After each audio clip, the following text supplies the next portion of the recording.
Hey everybody, before we get started here, I just watched my own video back and you know what? I never mentioned what this thing costs. I know I did in my first impressions video. It is $273 dues, and I think that's a completely fair price for this with XHP and made in Taichung, full titanium, all that stuff. I have no issues with the price.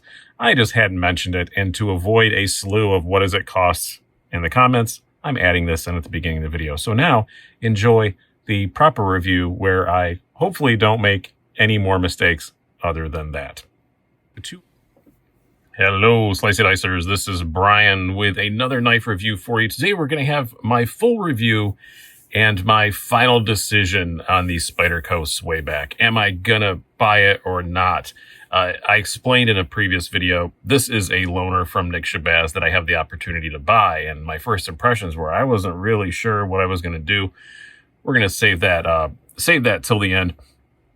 But two things made me do this video today. Well, three things. First of all, I had another video planned for you. I had done a whole thing with the Delica 4 and K390 versus the Bug Out CF Elite versus the new Spy 27 Pair 3. That's still coming, but I changed my camera mount and my phone shot it in portrait mode, and I didn't notice, and that's a real pain to change.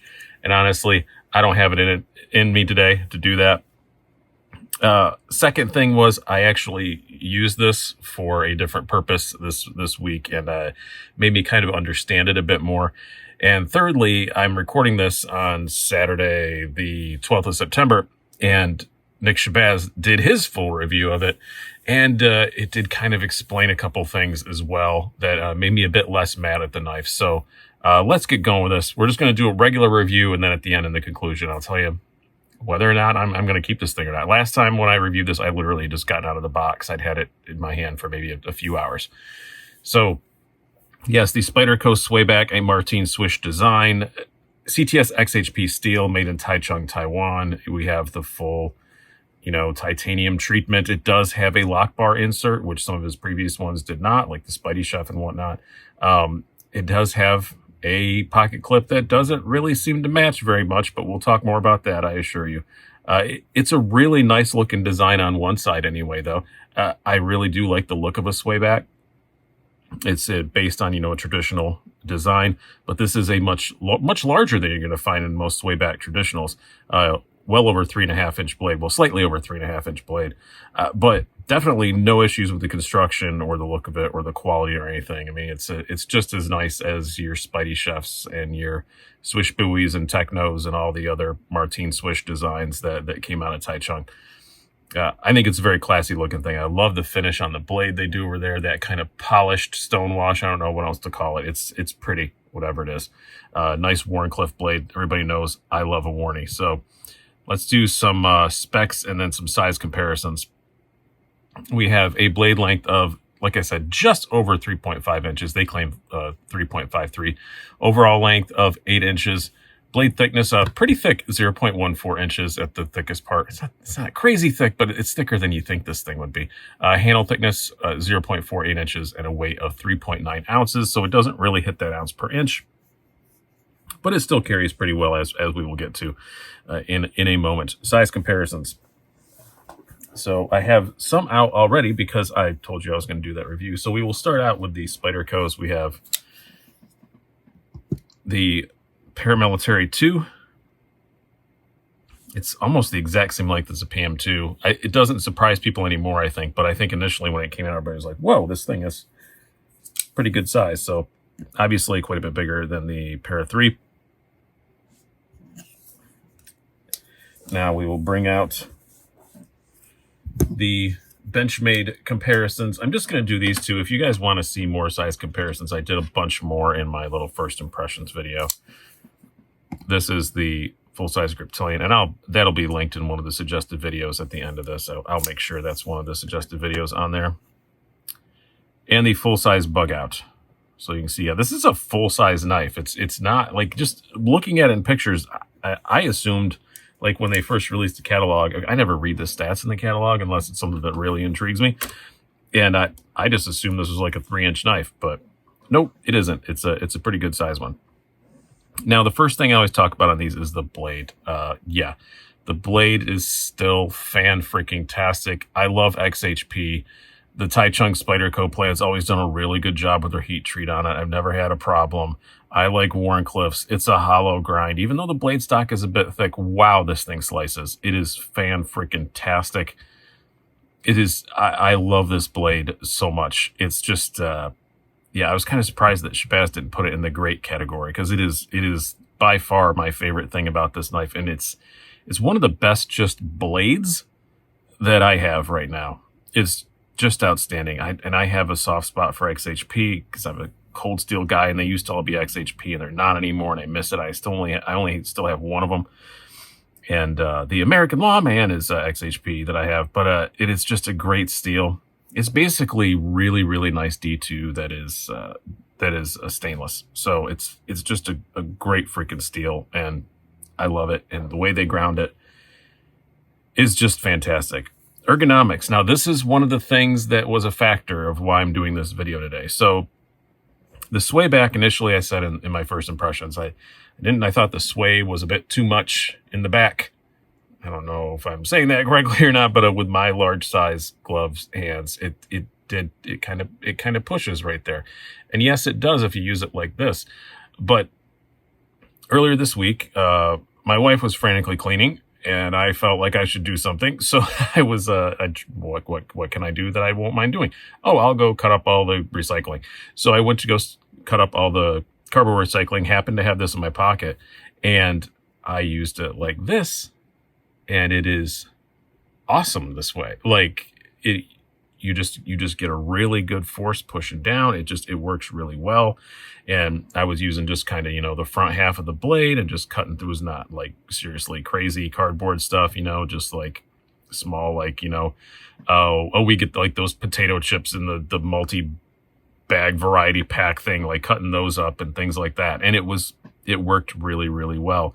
And when you use it like this, it is extremely comfortable in the hand. And when you use it normal style, it's not horrid. It's just kind of there. So I like the ergos a little bit better. I also complain about this little notch here.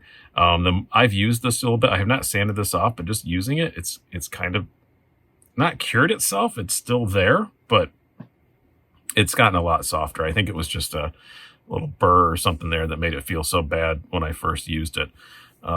But yeah, pretty darn good ergonomically now, I do have to say. If you use it like this, if you want to get access to the entire blade, then it's okay.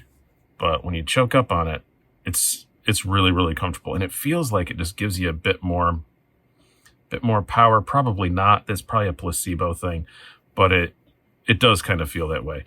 So ergonomically now, I'm going to say it's pretty good. It is not perfect still. That pocket clip is still, I can still kind of feel it, but it's not the end of the world. But ergonomically now, I'm going to say from meh, I'll upgrade it to pretty good after having used it for a while. As far as the carry goes, a lot of people, not just Nick, a lot of people have had good explanations of why they use this pocket clip. And I do kind of get it. I complain about the wire clip, but I do kind of agree with some other people that said the wire clip probably would be a hot spot because it would be sticking up so high, like right about here. That does make sense. I still just don't like the look of this. I wish they'd have done a milled clip for it. Yeah, there are companies that make milled clips for them. Some pretty inexpensive. MXG Gears is only $45. They make a universal one for the paramilitary too and all the other stuff. And it is nice that they did a universal screw pattern, so you can just change the pocket clip at will on this. It's not gonna be a problem. It does carry pretty well other than that. I have no problem with the weight, and your hand slides right past it. Not an issue. No flipper tab or anything. It carries pretty darn well, honestly, especially for the size knife that it actually is once you have it open. Speaking of opening, the action on this, it's broken in really well. I did polish the washers. I did take it apart and do all that and lube it and polish the washers and put a little KPL heavy on the detent ball, and it's still not drop shutty, but it is so smooth now. it was smooth before I polished the washers. I'm not trying to say you have to polish the washers to make it smooth. If you're a person who doesn't want to take stuff apart, just use it a lot and it'll smooth out. But polishing the washers just kind of speeds up that process a little bit. Access to the hole, the deployment hole, I don't have a problem with. It doesn't bother my little thumbs. I know some people complain about it. I don't really have an issue there. But yeah, it's really smooth, but it's never going to be drop shut. I don't think it's ever going to be as drop shut even as my Spidey Chef. You know, that's the same designer and kind of the same construction. I just don't think that's ever going to happen with this. But I do really like the action on it. Detent's perfect. Nice, good snap out of it. No problems there. So what is my final conclusion? What am I going to do with this? Yeah, I did just message Shabazz and ask how much he wants for it. This was a loaner from him, and he said I could buy it if I wanted to. Yeah, I just messaged him and said, all right, fine, what's it going to cost me? I do actually really like it after having used it. I think this is a knife that you do have to use to get the feel of. And I get why it took a while for Nick to put his review out, because it's taken me a while too. He said I could have this for a week and make decisions. It's been a month, and he hasn't asked. The last knife I sent him, he had for a while too. So I love the way it looks. I love that blade so much. And that was kind of the final decision was I don't want to let this blade go. I will use this. I will use this for, you know, when I have to take out the recycling, or, you know, when I have to, you know, cut, even like I cut up like t-shirts with this, like, cause I cut up t-shirts for rags and stuff for doing maintenance and things. And, it's awesome for that. Like it's just such a great slicer. I love a good Slicey Wharncliffe, and I have other Slicey Wharncliffes, yes, but I like this one a lot. I just really do. I did order the MXG gear clip. I'm going to try that one first. I know Rick's Garage and A Purpose Blades does some as well, but they're much more expensive. I just went with the MXG gear one initially because again, it bolts on right here, and it's not going to stick up high. So it's not going to be a hot spot any more than this is. So that's the one I went with. Probably the finish isn't going to match. But and if it doesn't, well, then I'll put this one on and put that on something else. But yeah, it did grow on me. It did grow on me. I didn't hate it at first. I just was kind of like, meh. But using it more and more, no, I really do like it. And I don't think this knife is ever going to have an amazing reputation. I just don't. I mean, I looked on Blade HQ, and I think it's 3.5 stars or something like that, the average ratings. And I don't think it's ever going to be better than that. I don't think it's going to go down in history, you know, like the Swish Buoy or even the Spidey Chef did. But I do think it's a good knife, and I do like it a lot. It took me a while to get there, but it's just a knife that you have to use for a bit. It's kind of in that same category as like a Southern Grind Spider Monkey that, you know, the guys who have them and have owned them love them. People who just touched them once don't care for them that much. And I think that's kind of where this is going to wind up. But I hope you guys have enjoyed this in my long journey. And I promise that big battle to the death will be out on Monday. But I just didn't have it in me today. I've been Brian. Have a good one.